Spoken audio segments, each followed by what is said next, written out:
Sir बानी तरीके साहब मुसलसल अब एतराज़ात कर रहे हैं कि जेल के इंतजामात कहीं और से चल रहे हैं और अब भूख हड़ताल की भी उन्होंने धमकी जो है वो दे दी है।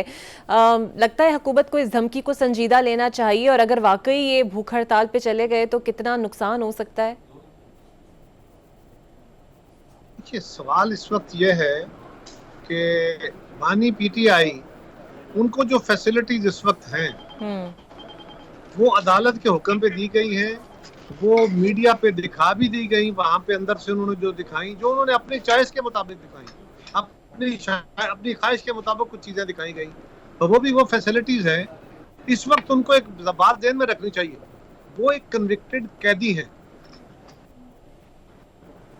जी। उनकी सजा जो है वो मुअत्तल करके सुप्रीम कोर्ट अगर उनको खत्म कर देती है तो बिल्कुल ठीक।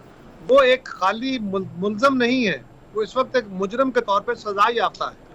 और उनके लिए जो सहूलतें उनको दी गई हैं वो सहूलतें आम पाकिस्तान के शहरी को नहीं है, या पाकिस्तान के खास लोगों को भी नहीं होती हैं।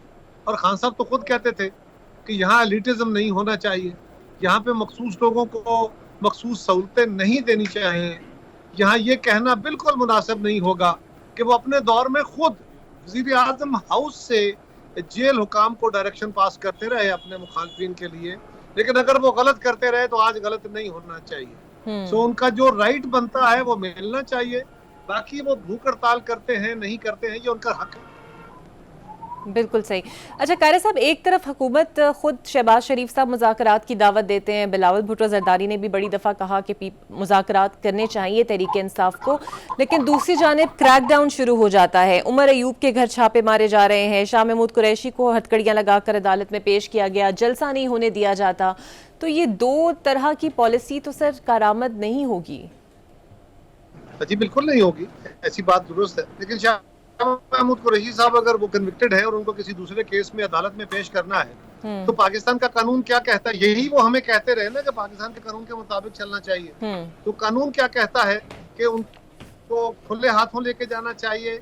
अगर खुले हाथों लेके जाने का कानून है तो बिल्कुल बढ़ी जाती है, ऐसा नहीं होना चाहिए। और अगर कानून ये है तो शाह महमूद कुरैशी साहब तो वैसे भी वो दिखाते हैं बकायदा, और वो ये सियासी लोगों को कड़ियां जो लगी होती हैं, हम जब मार्शल लॉ के खिलाफ लड़ा करते थे तो उस वक्त कड़ियां तो हमारे लिए जेवर होता था। हम तो कहते थे हम इंसानों का, ये सियासी कारकुन का जेवर है।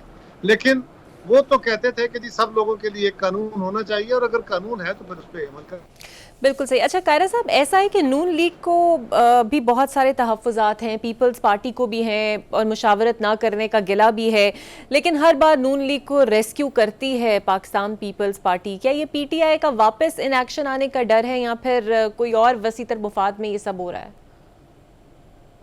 जी वसीतर मुल्की मफाद यही है, या वसीतर मफाद जिस भी रंग में आप कहें यही है। वाहिद एक मफाद है कि इस वक्त मुल्क जिन हालात में जा रहा है, ये पीटीआई तो कर सकती है कि वो पाकिस्तान के ऊपर सैंक्शन लगवाने की भी कोशिश कर ले, वो पाकिस्तान को गैर ममालिक में रुसवा करने की भी कोशिश कर ले, वो पाकिस्तान के अंदर अनार्की क्रिएट करके यहाँ पे सूरत हाल को गंभीर बनाने की कोशिश कर ले।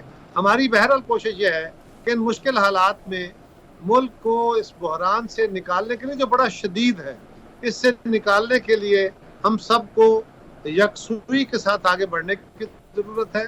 जहां तक हुकूमत के ऊपर एतराज़ात है, बिल्कुल मेरी जमात एतराज़ भी करती है, और एतराज़ात इसलिए भी होते हैं कि हम अपनी राय देते हैं, लेकिन हुकूमत के अपने मेंबरान जो है, मुस्लिम लीग के अपने मेंबरान, वो भी अपनी राय देते हैं। लेकिन बजट के ऊपर बजट पास करने के लिए जब हुकूमत अपनी मजबूरियां बताती है तो फिर आपको उसका भी ख्याल करने की जरूरत होती है। तो पीपल्स पार्टी बिल्कुल वाहिद मफाद के तहत है कि मुल्क के मफाद में यही है कि इस वक्त सर जोड़ के आगे बढ़ा जाए। यही बात हम पीटीआई को भी कहते हैं, अल्लाह करे वो भी हमारी बात मान लें। सर ये जो हुकूमती मजबूरियां हैं जिस पर टैक्स पे टैक्स, बिजली के टैरिफ में इजाफा, आईएमएफ का बजट, आपको नहीं लगता ये आवाम का खून इस कदर निचोड़ देंगी कि आवाम सड़कों पर आने पर मजबूर हो जाएगी और फिर हुकूमत के लिए स्टैंड लेना मुश्किल हो जाएगा? दो बातें जी, एक तो ये कि यकीनन टैक्सेशन बहुत हुई है, बिजली के रेट भी बढ़े हैं, तेल के रेट भी बढ़े हैं और आम आदमी बहुत तंग हुआ है, बिलाशुबा ये बात दुरुस्त है। लेकिन कोशिश करनी चाहिए कि डायरेक्ट टैक्सेशन हो, जो लोग जिनके पास वसाइल हैं उनसे लिया जाए, लेकिन ये ग्रेजुअली इस तरफ जाना है।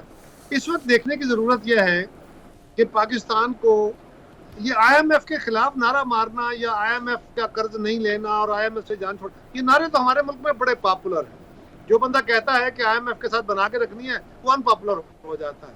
लेकिन आईएमएफ हमारे पास नहीं आता कि मुझसे पैसे ले लो, हमारे पास पैसे नहीं है तो हम उनके पास जाते हैं और जो कर्ज देने वाला होता है वो अपनी शर्तें मनवाता है।